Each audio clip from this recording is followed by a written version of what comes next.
Amici di QDP News, ci troviamo a Col San Martino nella cantina di Graziano Merotto per la presentazione del 68esimo Trofeo Piva, la corsa ciclistica dilettantistica internazionale che quest'anno, domenica 3 aprile, si svolgerà come da tradizione lungo le colline del Prosecco Superiore. E allora andiamo a vedere insieme le novità di quest'anno.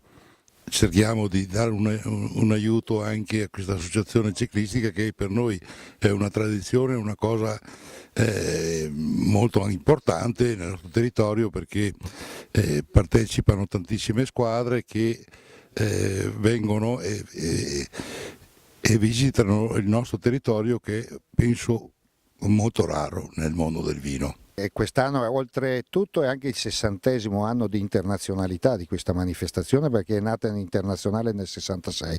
Quest'anno, come tutti gli anni, non abbiamo problemi di squadre, le richieste sono sempre state numerosissime, abbiamo accettato 40 squadre come sempre, perché più di 5 corridori per squadra non possiamo far partire per il massimo il tetto di 200, comunque abbiamo 17 squadre straniere e 5 nazionali.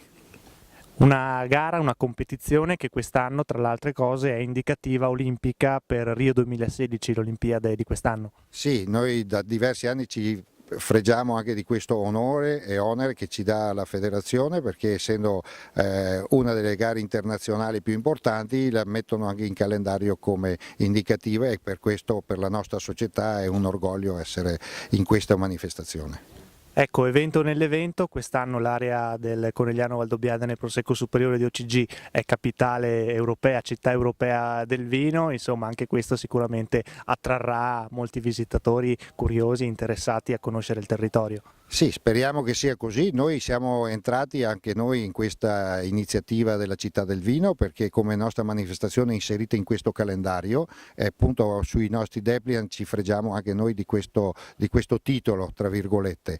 E dunque è un onore anche per noi avere questo, e speriamo che questo quanto tutto ci aiuti. Le novità del 2016 ce ne sono? Novità, abbiamo il percorso modificato, siamo al limite dei 180 km. La novità è che quest'anno per il 60° allestiamo un museo delle bici d'epoca e delle fotografie, in collaborazione con il nostro campione del comune Guido De Rosso. Stiamo allestendo per 10 giorni una grossa manifestazione. Per la presentazione avete scelto 3 campioni, 3 sportivi, ci racconta un po' chi sono? Ma abbiamo scelto il vincitore di 50 anni fa, che è Soave, che è stato un grande professionista che ha corso assieme a Guido De Rosso. E poi avevamo invitato ai 30 anni Fondrias, che purtroppo è all'estero, e Marzio Bruseghin, che ha vinto 20 anni fa. Poi abbiamo De Pra e Guido De Rosso, che corridori storici del territorio. Oggi cosa è cambiato? Tutto, verrebbe da dire. Oggi è cambiato molto, perché la preparazione è molto più avanti in questo periodo. Già i corridori hanno tanti chilometri di allenamento, sono bene assistiti dalle squadre. Ormai le squadre dilettanti sono quasi come i professionisti, diciamo, perché hanno le possibilità e d'altronde se non hanno una buona preparazione e un buon sostegno economico si va poco lontano. Quali sono i suoi ricordi del Trofeo Piva?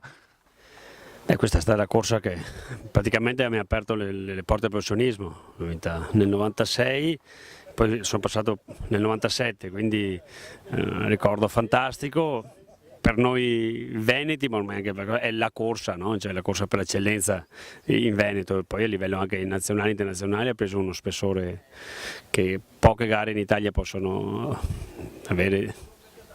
Quali sono i segreti per riuscire a vincerla?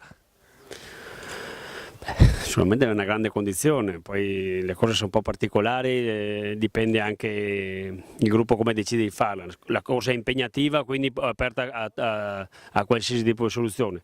Una cosa è star bene, cercare sempre di stare attenti. Comunque il percorso è complicato in senso buono, nel senso c'è le salite e le discese, cioè c'è da prestare molta attenzione. Sarà davvero indicativa per le Olimpiadi di Rio? Ma dicono che il percorso a Rio è estremamente difficile, quindi perché no? Mancano mesi, ma non così tanti alla fine, quindi insomma avrà un ruolo importante.